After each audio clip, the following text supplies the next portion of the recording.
I promise you, I am neither a troll nor a beast. Just George. Or Farmer George, or astronomer. Well, a husband and a father, yet looks like the king would stay the last in this list of roles of George William Frederick from House of Hanover, who was destined to become the longest living and longest reigning male monarch in Britain. However, that longevity as a sovereign didn't bring him peace as a real person. The common knowledge here labels him as a mentally ill person, a madman, if I may, whose duty of a king was performed by his son, the future George IV, or even his wife, Queen Charlotte. All those stereotypical cliches were incorporated into the plot of the otherwise fabulous Bridgerton story about Queen Charlotte.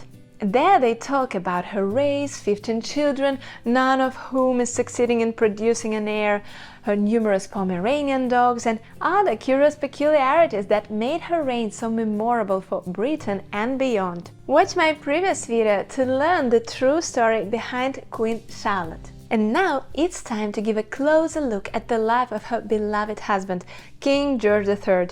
Did he really go mad? And when did it happen then, since they managed to conceive 15 children? Was there a real evil doctor who made controversial experiments with his royal patient? Was he really a fan of farming and astronomy? You'll find all the answers in this video. It has been abundantly clear since my first breath that I was born for the happiness or misery of a great nation, and consequently must often act contrary to my passions. George was born in the middle of the long reign of his grandfather, King George II. His father, Frederick, Prince of Wales, was then considered as an heir apparent to the throne.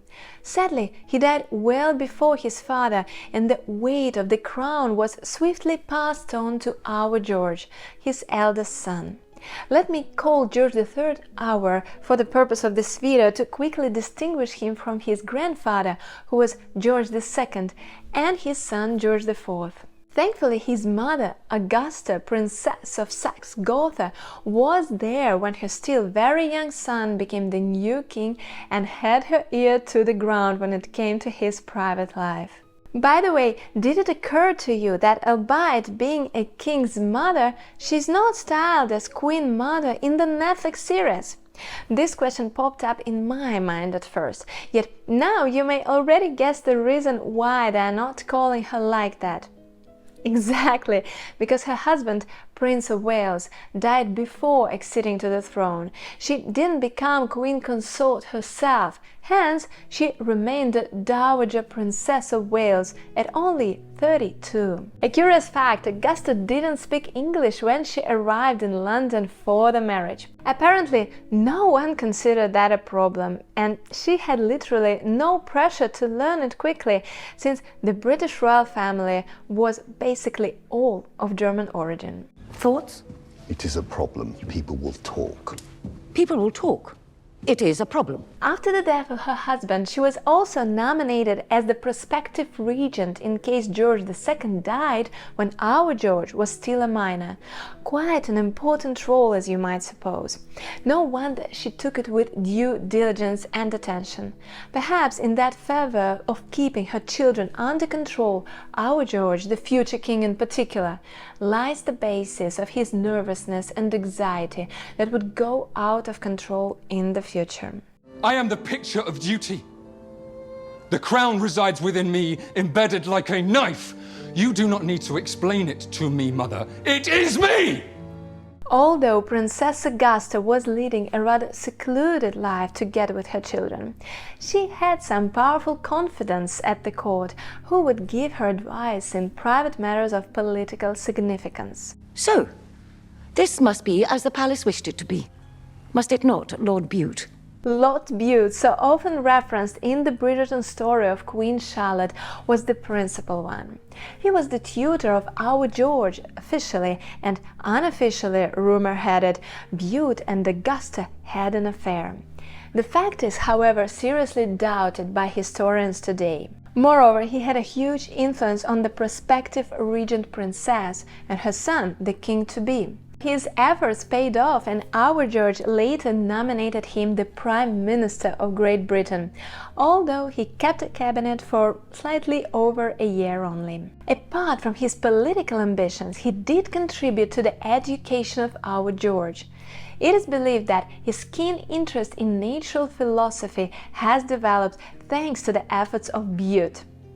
He also took part in managing George's treatment upon the first manifestation of his strange mental illness, and just like shown in the series, he and Augusta kept the young queen unaware of her husband's condition. What I could not quite convince myself was a coincidence, though, was when the library set of Shakespeare was suddenly missing King Lear. Forgive me, I am not a Shakespeare enthusiast. The one about the mad king, because the king is mad and I live in a mad house. Our George was growing up as a healthy and rather shy boy, and indeed found a particular interest and pleasure in natural sciences. In fact, he would become the first British monarch who studied science systematically. The list of his lessons included physics, chemistry, mathematics, astronomy, geography, and agriculture. He also studied religion, history, commerce, or economics, I would say today, music, Latin, and French. I'm not even saying that apart from English, he spoke German fluently. Sporting, dancing, fencing, and riding completed the comprehensive upbringing. And yeah, he was also into arts and grew into a passionate art collector, and together with Charlotte enlarged the royal collection of art and rare books, supported the Royal Academy of Arts out of his personal funds, and nurtured talented musicians. We talked about it in the video about Charlotte. What is this place? Charlotte! Hello, here you are. It is an observatory for looking at the stars. His inclination to science did indeed evolve into something bigger than just curiosity. In the Netflix series, they talk a lot about his observatory and his fixation on Venus, and this is actually not far from reality. George had an impressive latest collection of mathematical and scientific instruments of the day, and indeed, in 1769, founded an observatory. The series suggests it was built near his residence in Kew Gardens, which is true, but actually wasn't exactly the case. There was, say, home observatory at the old, now demolished Kew House, then the residence of Princess Augusta. Perhaps our George even used it once in a while, yet the new observatory, procured with the best clocks and telescope, was erected in the nearby Richmond upon Thames to specifically observe the 1769 so-called transit of Venus. Imagine it's a rather rare event when a planet is passing directly between the Sun and the superior planet, and thus becomes visible against the solar disk.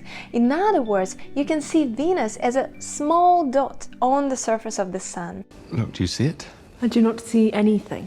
Well, concentrate. I cannot concentrate with you hovering and breathing and telling me to concentrate. Let me just turn the Would focus you a tiny just bit. step away and let me... And the huge opportunity to its observance study for several hours straight only happens in pairs of transit 8 years apart, separated by long gaps of about 120 years. George was lucky to see it in 1769. Then it happened again in the last quarter of the 19th century. Our turn to see it happened in 2004 and 2012. So, if you missed that opportunity, just like I did, I'm afraid you'll never get to see it again, since the next pair of transits is scheduled for the years 2117 and 2125. See, a rare occurrence is coming. Venus will travel in a specific arc and give us a single moment to take precise measurements, and we shall know the distance from the Earth to the Sun. Back to our George. Amusingly, the Richmond Observatory for long has been known as Kew Observatory, later renamed into King's Observatory. Sounds too complicated, so let the key takeaways here be. Yes, George was an avid astronomer. He did have an observatory, and he did follow Venus in particular. He kept this interest for life, and his son, the future King William IV, also took great interest in the observatory and visited it frequently.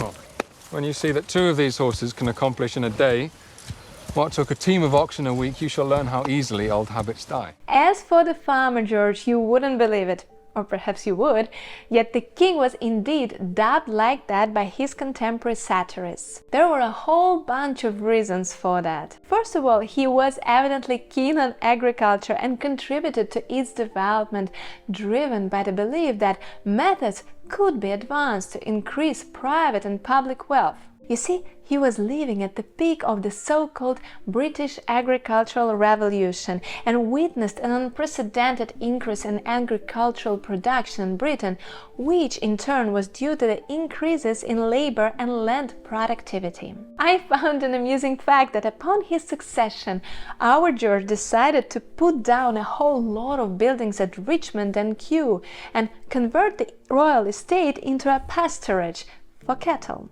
Well, he was Farmer George after all, yet firstly he hated his grandmother, Queen Caroline, so much that he took an earnest pleasure in destroying all that she had erected, or on which her taste and resources had been expended. Can a king rule in his own way through practical scientific study? Agricultural improvement. Tell me, what would the people prefer, a royal baby or cheap bread? Right now, they have neither. Secondly, he earned this nickname among the public that preferred to think of him as if his focus lay on mundane matters rather than politics. Despite George taking such a prominent interest in government and policy, the public wasn't satisfied with the results achieved in the first 25 years of his reign, which were considered politically controversial. He was accused by some critics of attempting to reassert royal authority in an unconstitutional manner.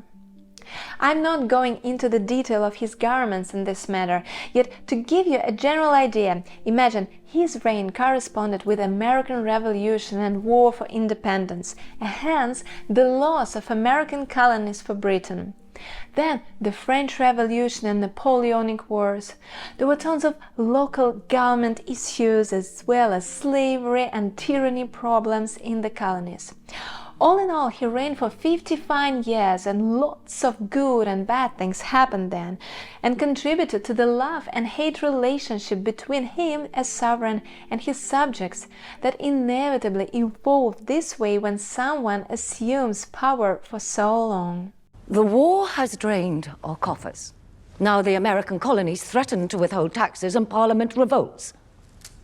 The people need a king, a real king. Curiously, the Farmer George title later shifted to some more kind reference used to portray him as a man of the people, leading a simple domestic life, contrasting it with his son's grandiosity. In the end, George III was a dedicated and diligent king who was considered the most attractive of the Hanoverian monarchs. Wouldn't you agree that until now everything looks normal in terms of his health? He lived a long life, an unprecedentedly long life for the British king. Fact is, he took part in ruling the country. He had 15 children and, as historians suggest, a pretty happy marriage with no mistresses seen anywhere near his residences. Yet in the Netflix movie, it is all about the uncontrollable madness that quickly ruined him. You may now guess it wasn't that close to reality. Let's establish the level of their exaggeration. There wasn't much evidence of any mental instability during his childhood and youth. The common knowledge says that the first major episode of his disorder happened in 1765 when King was only 27. As I've mentioned before, his mother and Lord Bute tried to hide it and keep it secret even for Charlotte. Obviously, that wasn't a surprise for them, so they must have been familiar with some symptoms which might have happened early in his life. It is time to consider trepanation. Nonsense. I had a patient just like him in Chichester. It is an excess of ill humor in the legs. Unfortunately, what exactly was happening to the king is uncertain until today. past records and retrospective diagnosis suggest that he had some episodes of mania or anxiety, from mild to severe, that developed in what is now known as bipolar disorder. In worst episodes, he was found speaking for many hours without pause until the foam ran out of his mouth. Incessant loquacity, they called it. He constructed extremely long sentences, often repeated himself, and at the same time his vocabulary became much more complex and creative and colorful. Sometimes he suffered from convulsions and his pages had to sit on him to keep him safe on the floor. Once he was seen shaking hands with a tree, in the mistaken belief that it was the King of Prussia. However, some recent analysis of the sample of king's hair revealed unusually high levels of arsenic. The presence of this chemical element is indicative of another general disease called porphyria, and some historians agree that George might have been a victim of its attacks, which in its acute form start unexpectedly and last from several days to weeks, and include such symptoms as chest and abdominal pain, vomiting, confusion, fever, high blood pressure and heart rate, and may even aggravate into temporary paralysis and seizures. Most importantly, such attacks could be triggered by stress or taking some medicines or alcohol, for example.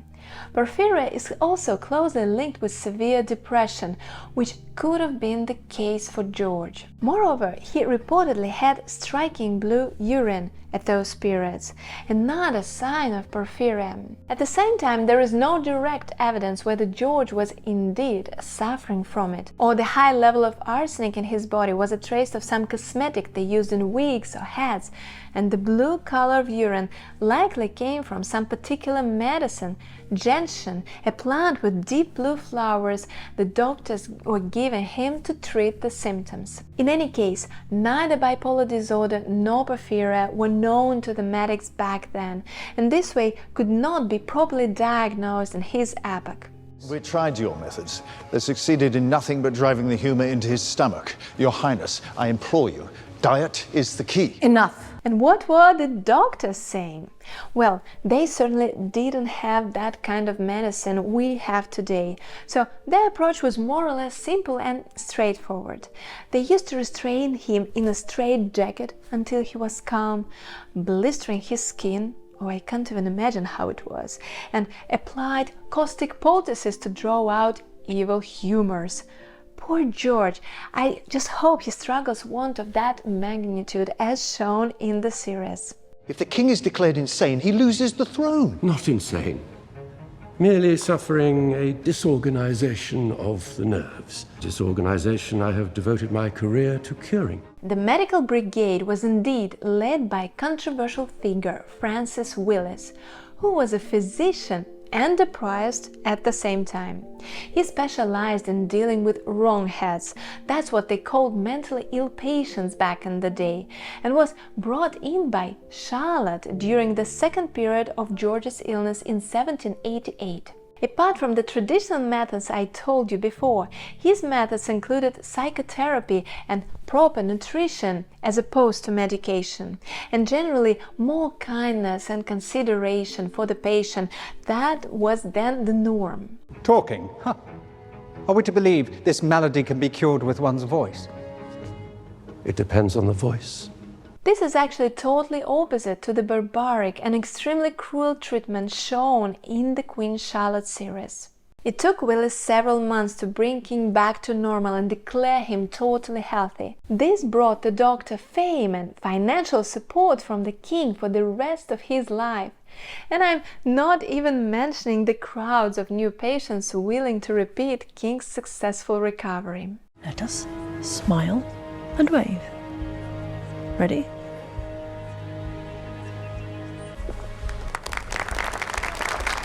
The thing is, in 1801 the symptoms returned, and now Willie's sons didn't manage to help George.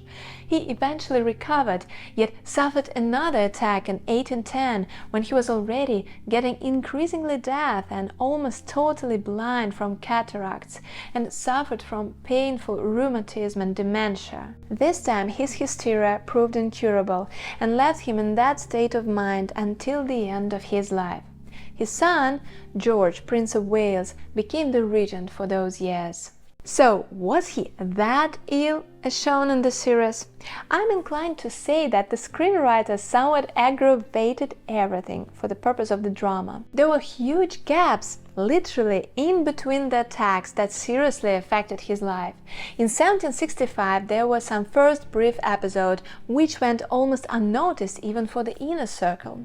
Then in 1788, 23 years later, there happened a second prolonged period of mania, but the king's condition was stabilized for 12 more years until 1801, and then for 9 more years until 1811. Yes, George was mentally unfit to rule in the last decade of his reign, but come on, he was already in his 70s at that time. Few men even lived for so long at that epoch. So I believe he still managed to lead a rather decent life full of happiness in his marriage, providing background stability rather than aggressive leadership in his role as the sovereign of the state. Overall, he was quite a popular monarch at the end of the day. I hope this video was interesting to you and would help you better navigate this period and get a better idea of the level of fiction around the name of George III. Make sure to watch my video about his wife, Queen Charlotte, to complete the picture about the epoch. As usual, I'd be curious to learn what you think about them, and will be happy to meet you in my other videos. Have a great day. Bye. Your line will live on. Our line. Our line.